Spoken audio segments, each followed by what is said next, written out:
O Caminho dos Reis, por Brandon Sanderson. Capítulo 58. A Jornada. Reshepfir, a mãe da meia-noite, parindo abominações com sua essência tão tenebrosa, tão terrível, tão devoradora. Ela está aqui, está me vendo morrer. Data: Shashabev, do ano de 1173, 8 segundos antes da morte. O indivíduo era um estivador olhos escuros de 40 e poucos anos, pai de 3 filhos. Odeio estar errado, disse Adolin, reclinando-se na cadeira, uma mão pousada tranquilamente na mesa de topo de cristal, a outra agitando o vinho na taça. Vinho amarelo. Não estava de serviço naquele dia, então podia relaxar um pouco. O vento despenteava seu cabelo.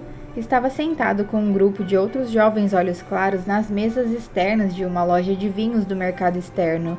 O mercado externo era uma coleção de edifícios que haviam surgido nos limites dos acampamentos de guerra, perto do palácio do rei. Uma mistura eclética de pessoas passava pela rua abaixo do terraço onde ficava a mesa. Acredito que todo mundo compartilha desse seu ódio, Adolin, disse Jacamave, inclinando-se com os 2 cotovelos na mesa. Ele era um homem robusto, olhos claros do terceiro dan do acampamento do grão-príncipe Royon. Quem gosta de estar errado? Eu conheço algumas pessoas que preferem, respondeu Adolin, pensativo. Claro que elas não admitem, mas o que mais poderíamos presumir da frequência com que erram? Inkma, a companheira de Jacamave naquela tarde, deu uma gargalhada tilintante. Era uma coisinha rechonchuda com olhos amarelos claros que pintava o cabelo de preto. Estava usando um vestido vermelho. A cor não combinava com ela. Danlan também estava presente, claro. Estava sentada em uma cadeira ao lado de Adolin, mantendo uma distância apropriada, embora ocasionalmente tocasse o braço dele com sua mão livre. O vinho dela era violeta. Ela gostava de vinho, embora parecesse escolhê-lo para combinar com suas roupas. Um traço curioso. Adolin sorriu. Estava muito atraente com aquele pescoço longo e corpo gracioso, envolto em um vestido justo. Ela não tingia o cabelo, embora fosse mais para castanho avermelhado. Não havia nada de errado com o cabelo claro. De fato, porque todos valorizavam tanto o cabelo escuro, quando olhos claros eram o ideal. Pare com isso, disse Adolin para si mesmo. Vai acabar tão pensativo quanto o pai. Os outros 2, Toral e sua acompanhante Eshava, eram olhos claros do acampamento do grão-príncipe Aladar. Embora a casa Colin estivesse atualmente desfavorecida, Adolin tinha conhecido os amigos em quase todos os acampamentos de guerra. Errar pode ser divertido, comentou Toral. Mantém a vida interessante. Se estivéssemos todos certos o tempo todo, como seria? Meu querido, disse sua acompanhante, você não me disse certa vez que estava quase sempre certo? Sim, admitiu Toral. E se todos fossem como eu, de quem eu zombaria? Seria péssimo que a competência de todo mundo me tornasse comum. Adolin sorriu, bebendo seu vinho. Tinha um duelo formal na arena naquele dia, e descobrira que uma taça de vinho amarelo antes da luta o ajudava a relaxar. Bem, você não precisa se preocupar comigo, tendo razão com muita frequência, Toral. Eu tinha certeza de que Sadeias ia agir contra meu pai. Não faz sentido. Por que ele não agiu? Estratégia, talvez? Especulou Toral. Ele era um sujeito astuto, conhecido pelo gosto refinado. Adolin sempre queria sua presença ao experimentar vinhos. Ele quer parecer forte. Ele era forte, disse Adolin. Não ganha mais nada ao não agir contra nós. Ora, disse Danlan, sua voz suave soando meio ofegante. Eu sei que sou bem nova nos acampamentos de guerra, e minha avaliação fatalmente refletirá minha ignorância, mas... Você sempre diz isso, sabia? Comentou Adolin, casual. Gostava bastante da voz dela. Eu sempre digo o quê? Que você é ignorante, mas não é. É uma das mulheres mais inteligentes que conheço. Ela hesitou, parecendo estranhamente chateada por um momento. Então sorriu. Você não devia dizer tais coisas, Adolin, quando uma mulher está tentando mostrar humildade. Ah, claro, humildade. Eu havia esquecido que isso existe. Tempo demais junto dos olhos claros de Sadeias? Perguntou Jacamave, provocando outra gargalhada de Ínquima. De qualquer modo, disse Adolin, sinto muito. Por favor, continue. Eu estava dizendo, prosseguiu Danlan, que duvido que Sadeias deseje começar uma guerra.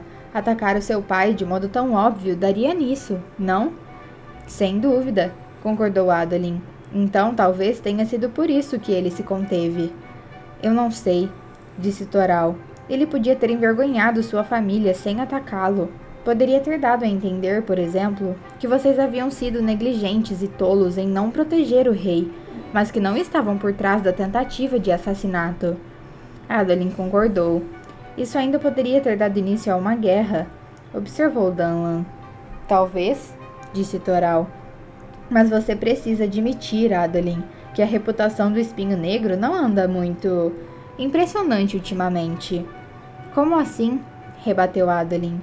Ah, Adolin, disse Toral, acenando e levantando sua taça para pedir mais vinho. Não seja chato. Você sabe do que estou falando. E também sabe que não falo por mal. Onde aquela atendente se meteu? Seria de se imaginar que, depois de 6 anos aqui, já teríamos uma casa de vinhos decente, acrescentou Jacamave. Ínquima também riu disso. Ela realmente estava se tornando irritante. Meu pai tem uma reputação firme, contestou Adolin. Ou você não tem prestado atenção nas nossas vitórias ultimamente?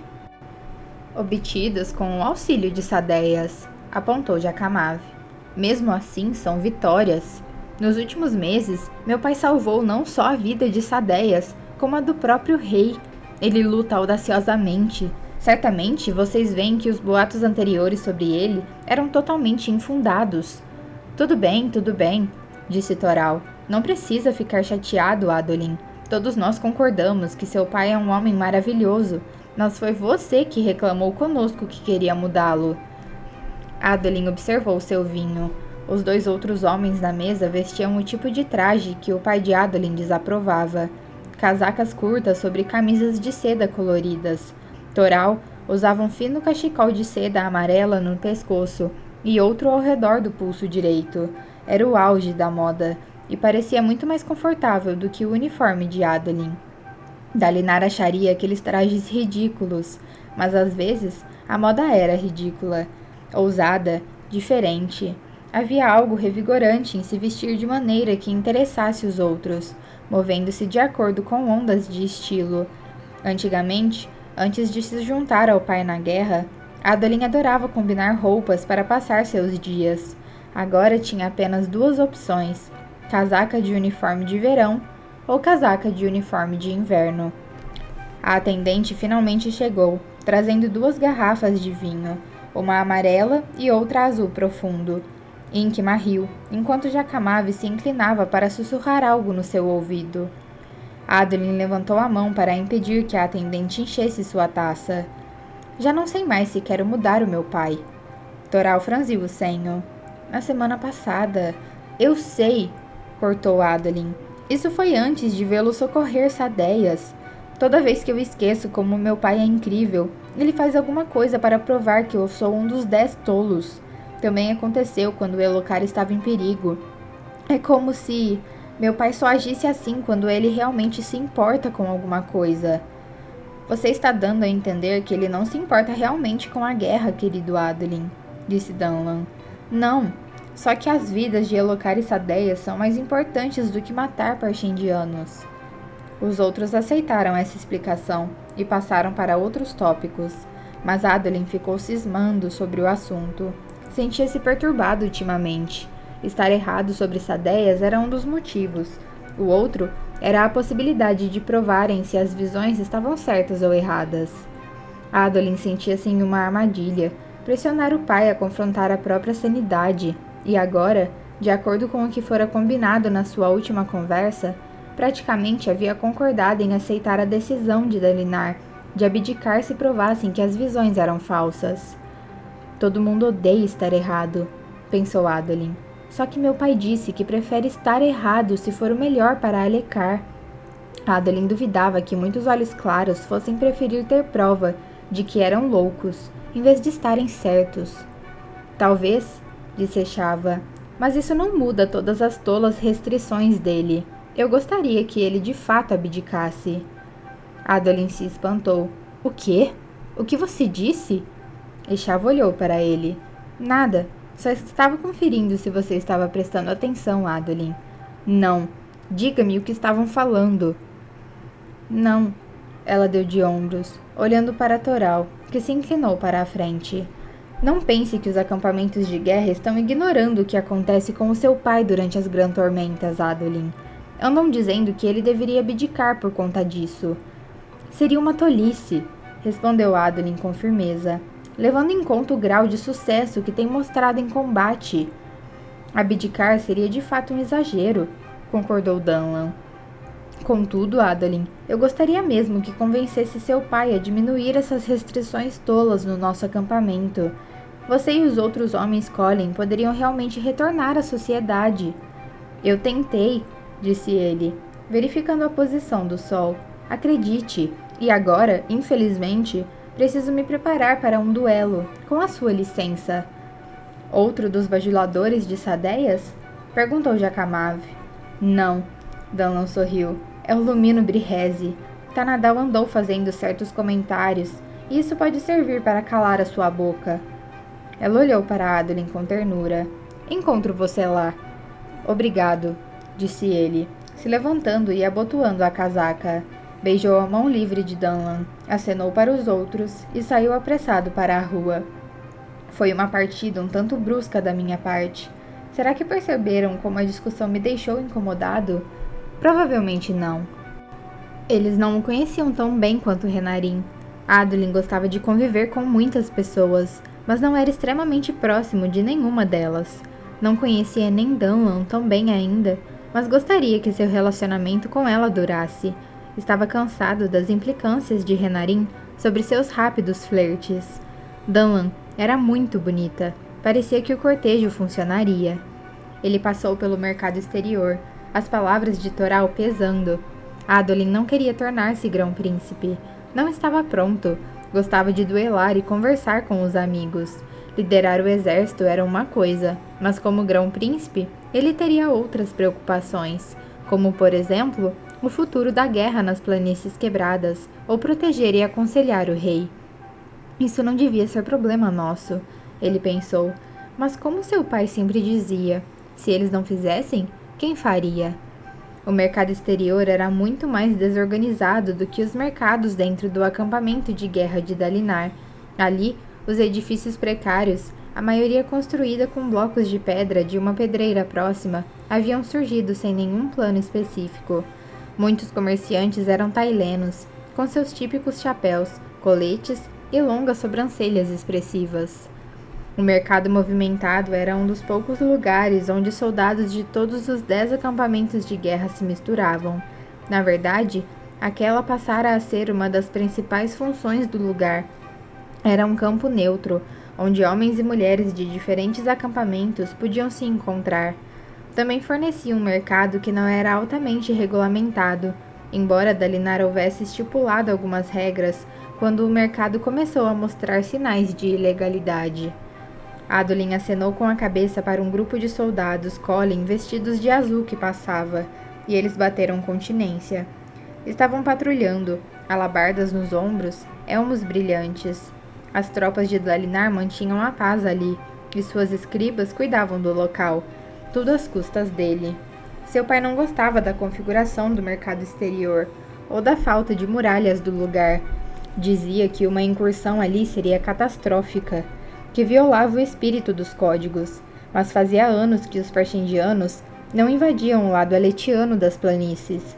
E se eles decidissem atacar os acampamentos de guerra, os batedores e guardas avisariam com antecedência. Então, qual era o propósito dos códigos? O pai de Adolin agia como se fossem extremamente importantes. Sempre esteja uniformizado, sempre esteja armado, sempre esteja sóbrio, esteja sempre vigilante, quando houver risco de ataque. Mas ali não havia risco de ataque. Enquanto caminhava pelo mercado, Adolin olhou, pela primeira vez com atenção, e tentou perceber o que o pai estava fazendo. Era fácil identificar os oficiais de Dalinar. Usavam uniformes, como ordenado, casacas e calças azuis com botões prateados, nós nos ombros para indicar a patente. Os oficiais que não eram do acampamento de Dalinar vestiam todo tipo de roupas. Era difícil distingui-los dos comerciantes e de outros civis ricos. Mas isso não importa, pensou Adolin mais uma vez, porque não vamos ser atacados. Ele franziu o senho, passando por um grupo de olhos claros relaxando na frente de outra casa de vinhos, assim como ele estivera fazendo. Suas roupas, de fato, suas posturas e gestos passavam a ideia de que eles só se importavam com a própria diversão. Adolin percebeu que isso o irritava. Havia uma guerra acontecendo. Quase todos os dias, soldados morriam. Morriam enquanto os olhos claros bebiam e jogavam conversa fora. Talvez os códigos não fossem apenas para oferecer proteção contra os parchendianos. Talvez houvesse algo mais. Dar aos homens comandantes respeitáveis e confiáveis. Tratar a guerra com a gravidade que ela merecia. Talvez fosse para que uma zona de guerra não virasse um festival. Os homens comuns precisavam permanecer atentos e vigilantes. Portanto, Adolin e Dalinar faziam o mesmo. Adolin hesitou e parou na rua. Ninguém o ofendeu ou mandou que se movesse. Todos viam sua patente, apenas o contornavam. Acho que agora entendo, ele pensou, por que precisara de tanto tempo? Perturbado, ele se apressou no caminho até o embate do dia.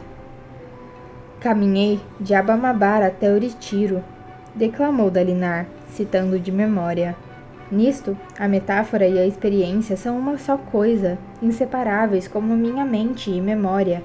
Uma contém a outra, e embora possa explicar uma delas a você, a outra é só para mim. Sadeias, sentado ao seu lado, ergueu uma sobrancelha. Elocar estava sentado do outro lado de Dalinar, trajando sua armadura fractal. Ele a usava com cada vez mais frequência, certo de que havia assassinos, sedentos por sua vida. Juntos assistiam os homens duelando abaixo, no fundo de uma pequena cratera que Elocar havia escolhido como arena de duelo dos acampamentos de guerra. As plataformas rochosas nas encostas de 3 metros ao redor serviam como excelentes arquibancadas. O duelo de Adolin ainda não havia começado, e os homens que estavam lutando agora eram olhos claros, mas não fractários. Suas espadas de duelo de lâminas sem fio estavam cobertas por uma substância branca que parecia a giz. Quando um deles conseguia atingir a armadura acolchoada do outro, deixava uma marca. Então, espere aí, disse Sadeias, o homem que escreveu o livro. Norradon é seu nome sagrado, outros o chamam de Bajardem, embora não se saiba realmente se era esse seu verdadeiro nome. Ele decidiu caminhar até onde? De Abamabar até Uritiro, respondeu Dalinar. Imagino que tenha sido uma grande distância pela maneira como a história é contada. Ele não era um rei? Era, mas por que... É confuso, disse Dalinar. Mas escute só, você vai ver. Ele limpou a garganta e continuou.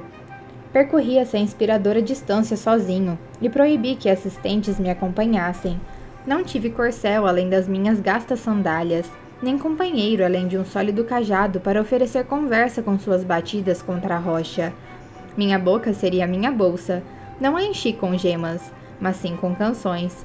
Quando cantar para obter sustento me falhou, meus braços trabalharam bem para limpar um piso ou chiqueiro, e frequentemente me conseguiram recompensa satisfatória. Meus entes queridos temeram pela minha segurança, e talvez pela minha sanidade. Reis, eles explicaram, não caminham como mendigos por centenas de quilômetros. Minha resposta foi que se um mendigo podia realizar tal feito, então por que não um rei? Eles me consideravam menos capaz do que um mendigo? Às vezes acho que sou. Um mendigo sabe muitas coisas que um rei pode apenas imaginar, e no entanto, quem traça os códigos para a regulamentação da mendicância? Frequentemente me pergunto o que é a minha vida fácil após a desolação, e meu nível atual de conforto me ofereceu em termos de experiência útil para criar leis. Se tivéssemos que nos apoiar no que sabemos, reis só seriam úteis para criar leis sobre o aquecimento apropriado do chá e o estofamento de tronos. Sadeias franziu o senho ao ouvir aquilo. Diante deles, os dois espadachins continuavam a duelar. Elhokar assistia atentamente. Ele adorava duelos. Levar areia para revestir o chão daquela arena fora um dos seus primeiros atos nas planícies quebradas. Ainda assim, disse Dalinar, ainda citando o caminho dos reis, fiz a viagem e, como o astuto leitor já concluiu, sobrevivi a ela. As histórias das aventuras marcarão uma página diferente desta narrativa, pois primeiro devo explicar meu propósito ao seguir por esse estranho caminho. Embora eu estivesse bastante disposto a deixar que minha família me considerasse louco, não desejo ficar conhecido assim nos ventos da história. Minha família viajou para Uritiro de forma direta e estava me esperando há semanas quando cheguei. Não fui reconhecido no portão, pois meu cabelo virara uma juba sem uma navalha para domá-lo. Quando revelei minha identidade, fui carregado, arrumado, alimentado, motivo de preocupações e censurado, precisamente nessa ordem. Só depois de tudo isso, finalmente me perguntaram o propósito da minha excursão. Eu não poderia ter seguido a rota simples, fácil e comum até a Cidade Santa? Exatamente, interrompeu Sadeias. Ele podia pelo menos ter cavalgado. Como resposta, citou Dalinar, removi minhas sandálias e exibi meus pés calejados. Eles estavam confortáveis sobre a mesa, junto da minha bandeja de uvas pela metade. Àquela altura, as expressões dos meus companheiros proclamavam que me consideravam um tolo. Então me expliquei, relatando as histórias da minha viagem, uma após a outra, como pilhas de sacos de taleu armazenados para o inverno. Gostaria de fazer pão com elas em breve, depois enfiá-lo entre estas páginas. Sim, eu poderia ter viajado rápido, mas todos os homens chegam ao mesmo destino final. Quer encontremos nosso fim em um sepulcro santificado, ou na cova de um indigente. Todos, exceto os próprios arautos, terão de ir à ceia com a guardiã da noite. Sendo assim, será que nosso destino importa? Ou o caminho que seguimos? Declaro que nenhum feito tem importância tão grande quanto a estrada usada para alcançá-lo. Não somos criaturas de destinos. É a jornada que nos dá forma. Nossos pés calejados, nossas costas fortalecidas por carregar o peso de nossas viagens, nossos olhos abertos pelo deleite das experiências vividas. No fim, devo proclamar que nenhum bem pode ser alcançado por meios falsos, pois a importância da nossa existência não está na realização, mas no método. O monarca deve entender isso. Ele não deve se concentrar tanto no que deseja realizar, a ponto de desviar os olhos do caminho que precisa atravessar para conseguir. Dalinar se sentou. A rocha abaixo deles havia sido acolchoada e aumentada com descansos de braço e suportes para as costas. O duelo terminou com um dos olhos claros, vestindo verde, já que era um súdito de Sadeias, acertando um golpe no peitoral do outro, deixando uma longa marca branca. Elhokar aplaudiu em aprovação, as manoplas estalando, e os dois duelistas se curvaram. A vitória do vencedor foi registrada pelas mulheres nos assentos de juízas. Elas também portavam livros de código de duelo e arbitravam disputas ou infrações. Presumo que este seja o final da sua história, disse Sadeias, enquanto os dois duelistas se posicionavam na areia. É sim, confirmou Dalinar. E você memorizou essa passagem inteira? Provavelmente troquei algumas palavras. Conhecendo você, isso significa que pode ter esquecido um único ou o. Dalinar franziu o senho. Ah, não seja tão rígido, velho amigo, disse Sadeias. Foi um elogio, mais ou menos. O que você achou da história? Perguntou Dalinar, quando o duelo recomeçou. É ridícula, disse Sadeias com franqueza, acenando para que um criado trouxesse mais vinho. Amarelo, já que ainda era de manhã. Ele caminhou aquela distância toda só para defender o argumento de que reis deveriam considerar as consequências dos seus comandos? Não foi só para provar um argumento, disse Dalinar. Também pensei isso, mas comecei a enxergar. Ele caminhou porque queria vivenciar as mesmas coisas que seu povo. Ele usou isso como uma metáfora, mas acho que realmente queria saber como era caminhar tanto. Sadeias tomou um gole do vinho, depois fitou o sol, apertando os olhos. Não poderíamos colocar um toldo ou algo do tipo aqui? Eu gosto do sol, respondeu Elocár. Passo tempo demais preso naquelas cavernas que chamamos de edifícios. Sadeias olhou de lado para Dalinar, revirando os olhos. Grande parte de O Caminho dos Reis é organizada como essas passagens que citei, comentou Dalinar, uma metáfora da vida de Norradon, um acontecimento real transformado em um exemplo. Ele as chama de as 40 parábolas. Todas elas são ridículas assim? Na minha opinião, essa é bonita, disse Dalinar suavemente. Não duvido que ache. Sempre adorou histórias sentimentais.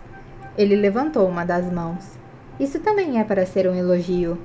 Mais ou menos? Exato. Dalinar, meu amigo, você sempre foi emotivo. Isso o torna genuíno.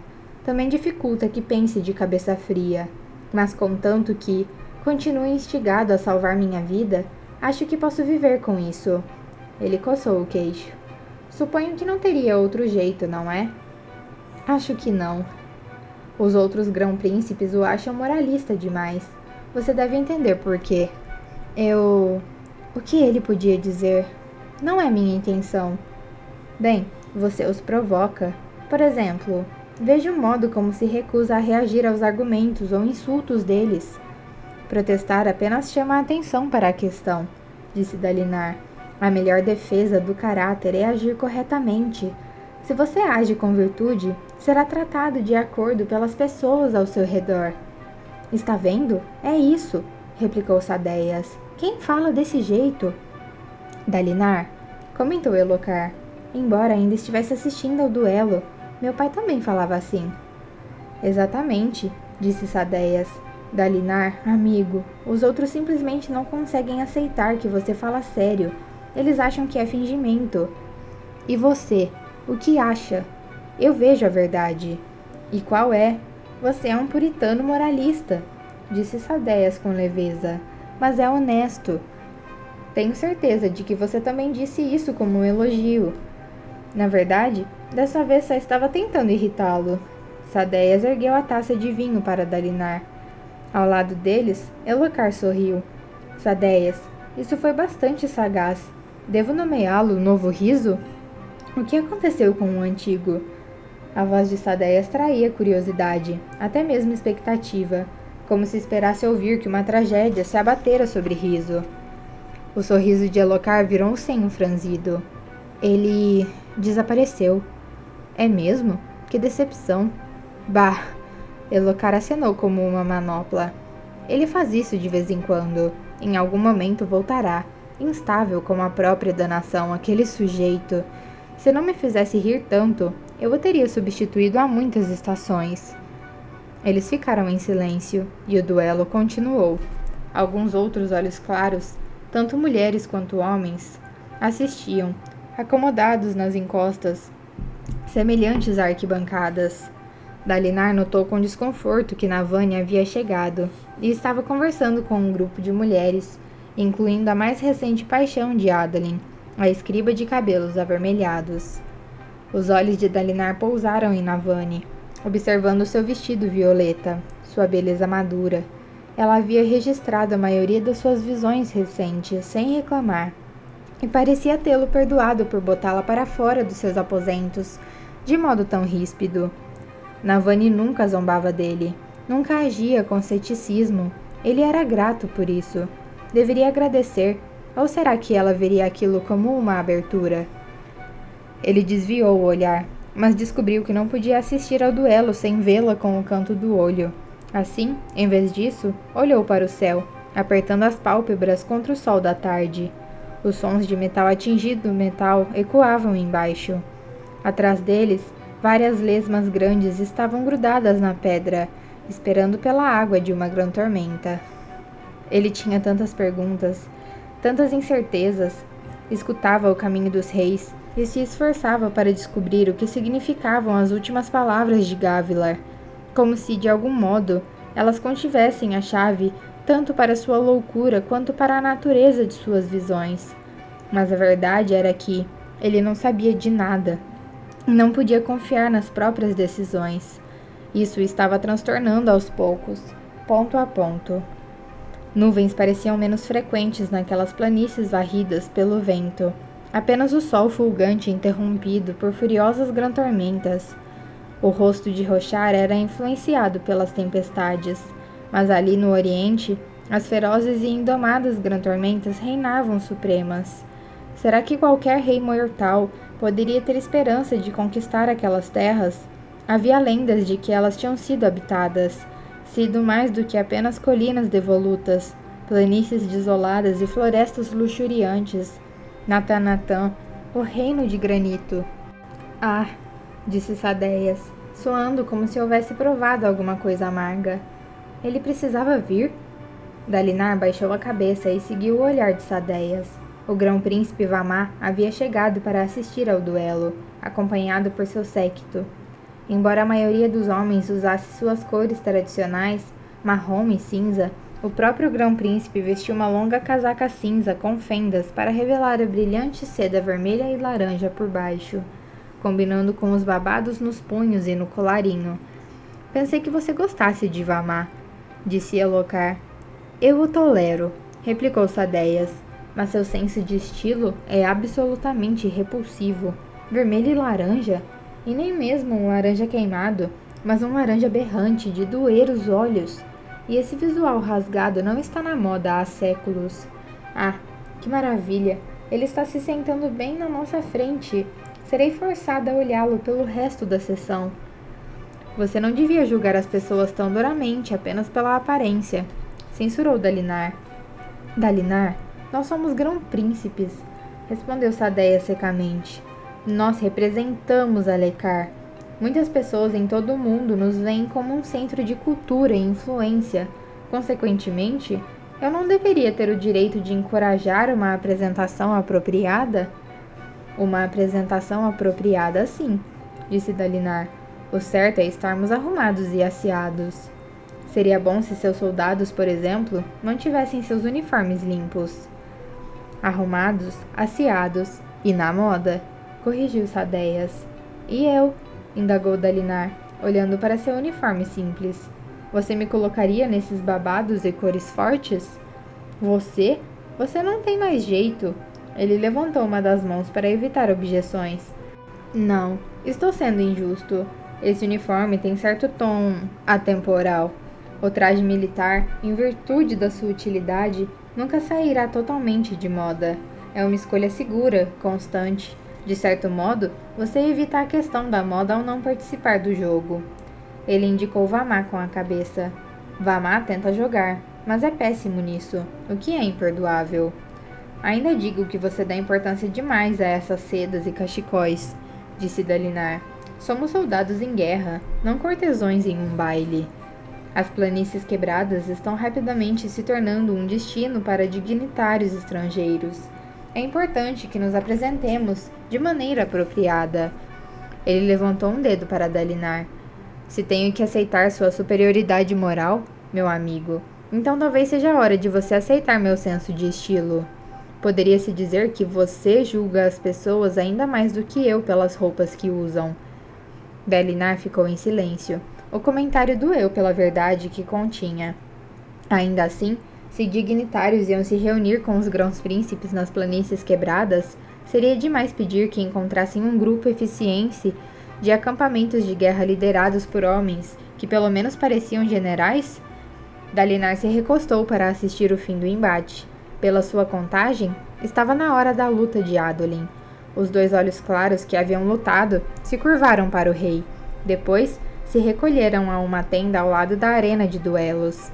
Um momento depois, Adolin pisou na areia, trajando sua armadura fractal azul escura. Ele carregava o elmo debaixo do braço, seu cabelo louro e preto despenteado com estilo. Ele acenou para Dalinar com uma mão recoberta pela manopla e inclinou a cabeça para o rei. Depois, colocou o elmo. O homem que entrou logo depois dele vestia uma armadura fractal, pintada de amarelo. O Lumino Brihese era o único fractário completo no exército do grão-príncipe Tanadal, embora seu acampamento de guerra tivesse 3 homens que carregavam apenas a espada ou a armadura. O próprio Tanadal não tinha nenhuma das duas. Não era incomum que um grão-príncipe confiasse fractais a seus melhores guerreiros. Fazia muito sentido, particularmente quando se era o tipo de general que preferia permanecer atrás da linha de frente e organizar a tática. No Principado de Tanadal, era uma tradição secular indicar o portador dos fractais de Reze para um cargo conhecido como Defensor Real. Tanadal recentemente falara mal de Dalinar abertamente, e assim, Adolin, em uma resposta moderadamente sutil, havia desafiado o principal fractário do Grão-Príncipe para uma luta amistosa. Poucos duelos eram por fractais. Naquele caso, perder não custaria nada a qualquer um dos homens, a não ser estatísticas na sua classificação. A luta atraiu uma quantidade incomum de atenção, e a pequena arena se encheu nos 15 minutos seguintes, enquanto os duelistas se alongavam e se preparavam. Mais de uma mulher posicionou a prancheta para desenhar ou escrever impressões sobre a luta. O próprio Tanadal não compareceu. A luta começou quando a grã-juíza em exercício, Alumino Briistio, pediu que os combatentes invocassem suas espadas. Elhokar inclinou-se para a frente, atento, enquanto Reze e Adolin circulavam na areia, as espadas fractais se materializando. Dalinar se viu inclinado para a frente também, embora sentisse uma pontada de vergonha. De acordo com os códigos, a maioria dos duelos devia ser evitada quando Alekar estava em guerra. Havia uma diferença sutil entre lutar pela prática e duelar com outro homem devido a um insulto, talvez deixando oficiais importantes feridos. Reze estava na postura da rocha, segurando sua espada fractal à frente, com as duas mãos, a ponta voltada para o céu, os braços totalmente estendidos. Adolin usava a postura do vento, ligeiramente inclinada para o lado, as mãos adiante e os cotovelos dobrados, a espada fractal apontando para cima de sua cabeça. Eles continuaram circulando. O vencedor seria o primeiro a despedaçar completamente uma seção da armadura do outro. Isso não era muito perigoso. Uma armadura enfraquecida geralmente ainda conseguia repelir um golpe, mesmo que se despedaçasse no processo. Reze atacou primeiro, dando um grande salto para a frente e golpeando ao levantar a espada fractal sobre a cabeça e descê-la pela direita em um poderoso golpe. A postura da rocha era voltada para aquele tipo de ataque, fornecendo o maior impulso e força possíveis por trás de cada pancada. Dalinar a considerava desajeitada. Não era necessário usar tanto poder tendo uma espada fractal no campo de batalha, embora fosse útil contra outros fractários. Adolin desviou, saltando para trás, as pernas fortalecidas pela armadura fractal, conferindo-lhe uma agilidade que desafiava o fato de estar usando uma armadura que pesava mais de 600 quilos. O ataque de Reze, ainda que bem executado, deixara-o aberto, e Adolin atacou cuidadosamente o avambraço esquerdo do oponente, rachando a placa que cobriu o antebraço. Reze atacou de novo, e novamente Adolin dançou para fora do caminho. Então, acertou a coxa esquerda do oponente. Alguns poetas descreviam o combate como uma dança. Dalinar raramente concordava. Em relação ao combate comum, dois homens lutando com espadas e escudos partiam um para cima do outro com fúria, batendo suas armas repetidamente, tentando passar pelo escudo do inimigo. Menos uma dança e mais uma luta livre com armas. Contudo, lutar com espadas fractais podia sim ser como uma dança. As longas armas necessitavam de uma grande dose de habilidade para serem brandidas apropriadamente, e a armadura era resistente. Então, os combates geralmente eram prolongados. As lutas eram preenchidas com movimentos grandiosos e arcos amplos. Havia fluidez na luta, com uma espada fractal. Havia graça. "Ele é muito bom, sabe?" disse Elhokar. Adolin acertou o elmo de Reze, conseguindo uma rodada de aplausos da plateia. "Melhor do que meu pai, melhor até do que o Sr. Til." "Ele trabalha muito duro", respondeu Dalinar. "Realmente adora fazer isso. Não a guerra, não o combate, o duelo. Ele poderia ser um campeão se quisesse." Adolin queria, e Dalinar sabia disso, mas havia recusado lutas que possibilitariam a conquista do título. Dalinar suspeitava que Adolin seguia, até certo ponto, os códigos. Torneios e campeonatos de duelo eram coisas para os raros períodos entre as guerras, mas podia-se argumentar que proteger a honra da família era algo a se fazer em qualquer período. De qualquer modo, Adolin não duelava pela classificação, e isso fazia os outros fractários o subestimarem. Aceitavam duelos com ele sem hesitação, e alguns não fractários o desafiavam. Por tradição, a armadura e espada fractais do próprio rei estavam disponíveis, por uma grande quantia para aqueles que tivessem tanto o seu favor quanto o desejo de duelar com o fractário. Dalinar sentiu um arrepio ao pensar em mais alguém trajando sua armadura ou segurando sacramentadora. Não era natural, mas emprestar a espada e a armadura do rei, ou, antes que a monarquia fosse restaurada, o empréstimo da espada e da armadura de um grão-príncipe era uma tradição forte. Nem mesmo Gavilar a quebrara, embora houvesse reclamado em particular. Adolin desviou-se de outro golpe, mas havia começado a se mover para as formas ofensivas da postura do vento. Reze não estava pronto para isso. Embora houvesse conseguido acertar Adolin uma vez no guarda-braço, o golpe foi superficial. Adolin avançou, movendo a espada em um padrão fluido. Reze recuou, caindo em uma postura de contragolpe. A postura da rocha era uma das poucas a constar com essa estratégia. Adolin afastou a espada do oponente com um golpe, tirando-a da postura. Reze se recompôs, mas Adolin desequilibrou-o novamente. Reze foi ficando cada vez mais descuidado no retorno à postura, e Adolin começou a atacar, acertando-o de um lado, depois do outro. Golpes pequenos e rápidos para enervar. Funcionaram. Reze berrou e se lançou em um dos golpes de cima para baixo característicos da postura da rocha. Adolin reagiu perfeitamente, soltando uma das mãos da espada e levantando o braço esquerdo para aparar o golpe no seu avambraço intacto. A placa sofreu uma grande rachadura, mas o movimento permitiu que Adolin movesse a espada para o lado e atacasse o coxote esquerdo rachado de Reze. A couraça da coxa despedaçou-se com um som de metal rasgando, as peças voando como em uma explosão, fumegando e brilhando como aço derretido. Reze cambaleou para trás.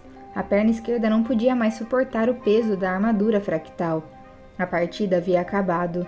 Duelos mais importantes podiam seguir por 2 ou 3 placas quebradas, mas isso ia se tornando perigoso.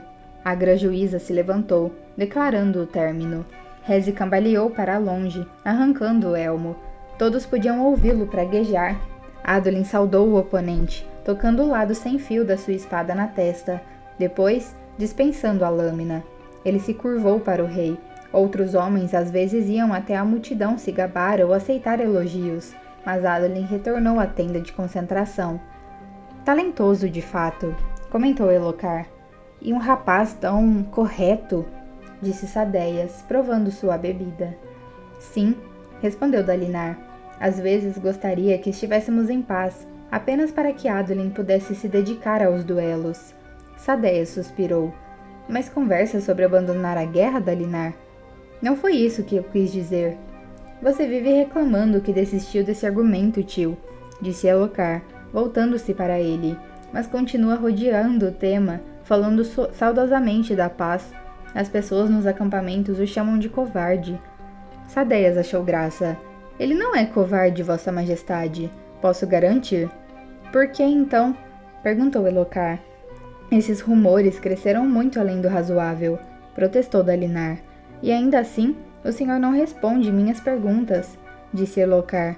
Se pudesse tomar essa decisão, tio, faria com que deixássemos as planícies quebradas. O senhor é um covarde? Dalinar hesitou. Você deve uni-los, dissera aquela voz. É sua tarefa, e eu a atribuo a você. Será que sou um covarde? Ele se perguntou. Nohadon o desafiou, no livro, a examinar a si mesmo, a nunca ter tanta certeza ou arrogância a ponto de não querer buscar a verdade. A pergunta de Elhokar não fora sobre suas visões, e, no entanto, Dalinar tinha a distinta impressão de que ele estava sendo covarde, pelo menos em relação ao seu desejo de abdicar. Se desistisse devido ao que estava acontecendo, seria de fato tomar o caminho mais fácil. Não posso desistir, ele entendeu. Não importa o que aconteça, tenho que prosseguir até o fim. Mesmo se estivesse louco, ou um pensamento cada vez mais preocupante, mesmo se as visões fossem reais, mas com origens suspeitas. Preciso continuar, mas também preciso planejar e garantir que não derrubarei minha casa. Era uma linha tão tênue na qual caminhar, nada nítido, tudo nebuloso. Ele estava pronto para fugir porque gostava de tomar decisões coerentes. Bem, não havia nada coerente em relação ao que estava acontecendo com ele. Parecia que, ao tomar a decisão de continuar sendo o grão-príncipe, havia colocado uma pedra angular importante para reconstruir as bases de quem era. Ele não ia abdicar, estava decidido. Dalinar? Perguntou Elhokar. Você está bem? Dalinar piscou, percebendo que havia deixado de prestar atenção ao rei e às Sadeias. Ficar olhando para o nada daquele jeito não melhoraria sua reputação. Ele se voltou para o rei. Você quer saber a verdade? Sim, se eu pudesse dar a ordem, levaria todos os 10 exércitos de volta a Alecar. Apesar do que os outros diziam, ele não era covarde. Não, acabara de confrontar a covardia dentro de si, e a compreendera. Aquilo ali era diferente. O rei parecia chocado. Eu partiria, disse Dalinar com firmeza. Mas não porque quero fugir ou porque tenho medo da batalha. Partiria porque temo pela estabilidade de Alecar. Deixar essa guerra nos ajudaria a garantir nossa terra natal e a lealdade dos grão-príncipes. Eu mandaria mais emissários e eruditas para descobrir por que os Parshindianos mataram Gavilar. Nós desistimos disso rápido demais. Ainda me pergunto se o assassinato não foi cometido por criminosos ou rebeldes do povo deles. Eu descobriria como é a cultura deles. E sim, eles têm cultura. Se o assassinato não foi cometido por rebeldes, eu continuaria perguntando até saber por que fizeram aquilo. Eu exigiria restituição. Talvez que nos entregassem o próprio rei para execução, em troca da garantia de paz. Quanto às gemas coração, eu falaria com minhas cientistas e descobriria um método seguro de manter este território, talvez anexando essa área em massa, protegendo todas as colinas devolutas, pudéssemos realmente expandir nossas fronteiras e tomar as planícies quebradas. Eu não abandonaria a vingança, Vossa Majestade, mas prosseguiria com ela, e com nossa guerra aqui, de maneira mais ponderada. Nesse momento, sabemos muito pouco para sermos eficazes. Elhokar pareceu surpreso. Ele assentiu. Tio, isso na verdade faz sentido. Por que não me explicou isso antes? Dalinar ficou atônito. Algumas semanas atrás, Elhokar se indignara quando Dalinar apenas mencionara a ideia de retornar. O que havia mudado? Não dou ao rapaz crédito suficiente, ele percebeu. Andei tendo dificuldade de explicar meus pensamentos, Vossa Majestade. Vossa Majestade, disse Sadeias, certamente não está de fato considerando... Esse último atentado contra minha vida deixou-me perturbado, Sadeias. Diga-me, fez algum progresso para determinar quem colocou gemas enfraquecidas na minha armadura? Ainda não, Vossa Majestade. Estão tentando me matar, disse Elhokar em voz baixa, se encolhendo na armadura. Querem me ver morto, como a meu pai. Às vezes me pergunto se estamos correndo atrás dos 10 tolos aqui. O assassino de branco, ele era Shino. Os Parshindianos assumiram a responsabilidade por enviá-lo, observou Sadeias. Sim, mas eles são selvagens e facilmente manipulados. Seria a distração perfeita colocar a culpa em um grupo de parchemanos. Ficamos em guerra durante anos e anos, sem notar os verdadeiros vilões, trabalhando em silêncio no meu próprio território. Eles me vigiam, sempre, esperando. Posso ver seus rostos nos espelhos, símbolos distorcidos, inumanos. Dalinar voltou-se para Sadeias, e os dois trocaram um olhar perturbado. Estaria a paranoia de Elhokar piorando, ou apenas mais visível? Ele via espectros de conspirações em cada sombra, e agora, com um atentado contra sua vida, tinha provas para alimentar essas preocupações. Recuar das planícies quebradas seria uma boa ideia, disse Dalinar cuidadosamente. Mas não se for para começarmos outra guerra com outras pessoas. Precisamos estabilizar e unificar nosso povo. Elhokar suspirou. Pensar em caçar o assassino é inútil agora. Talvez não precisemos disso. Ouvi falar que seus esforços com Sadeias têm dado frutos. De fato, Vossa Majestade, disse Sadeias, parecendo orgulhoso, talvez até um pouco presunçoso. Embora Dalinar ainda insista em usar suas próprias pontes lentas, às vezes, minhas forças são quase eliminadas antes que ele chegue. Funcionaria melhor se Dalinar usasse táticas de pontes modernas. O desperdício de vidas, disse Dalinar.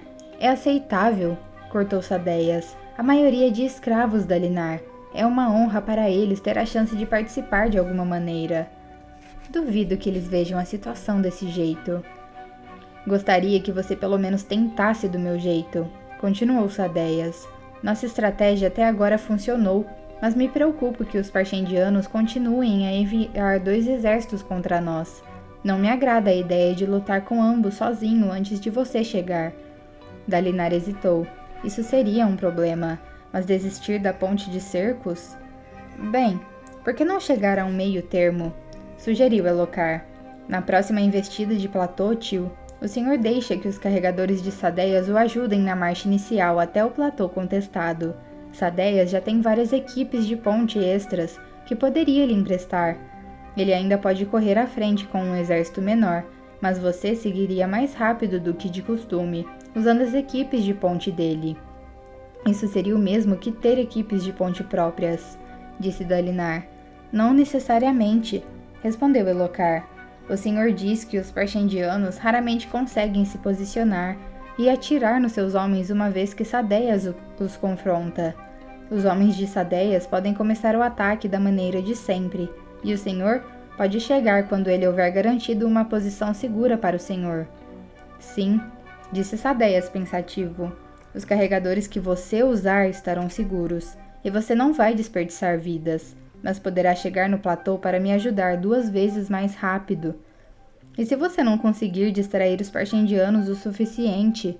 Indagou Dalinar. E se eles ainda posicionarem arqueiros para disparar contra os meus carregadores na hora da travessia? Então recuaremos. Sadeias suspirou. E decidiremos que o experimento fracassou, mas pelo menos teremos tentado. É assim que avançamos, velho amigo, tentando coisas novas. Dalinar coçou o queixo, pensativo. Ah, vamos lá, Dalinar, disse Elhokar. Ele seguiu sua sugestão de atacarem juntos. Tente do jeito dele pelo menos uma vez. Muito bem, concordou Dalinar. Vamos ver como funciona. Excelente. Elhokar se levantou. E agora, acredito que vou cumprimentar seu filho. Aquela luta foi empolgante. Dalinar não achara a luta particularmente empolgante. O oponente de Adolin não chegara a obter vantagem em momento algum, mas era o melhor tipo de batalha. Dalinar não acreditava nos argumentos sobre uma boa luta ser entre 2 oponentes equiparáveis. Ao vencer, era sempre melhor vencer rápido e com grande vantagem. Dalinar e Sadeias se levantaram respeitosamente, enquanto o rei descia as aflorações de pedras semelhantes a degraus rumo ao chão arenoso. Dalinar então voltou-se para Sadeias. Preciso ir. Mande-me uma escrivã para detalhar os platôs onde você acha que podemos tentar essa manobra. Da próxima vez que um deles estiver pronto para uma investida, marcharei meu exército até sua área de concentração e partiremos juntos. Você e seu grupo menor e mais rápido podem seguir na frente, e eu os alcanço quando estiverem em posição. Sadeias assentiu. Dalinar voltou-se para subir os degraus até a rampa de saída. Dalinar, chamou Sadeias. Dalinar olhou para trás, para o outro grão-príncipe. O cachecol de Sadeias esvoaçava ao vento, os braços cruzados, o bordado dourado brilhando. Mande também uma de suas escrivãs, com uma cópia daquele livro de Gavilar. Pode ser divertido ouvir suas outras histórias. Dalinar sorriu. Vou mandar, Sadeias.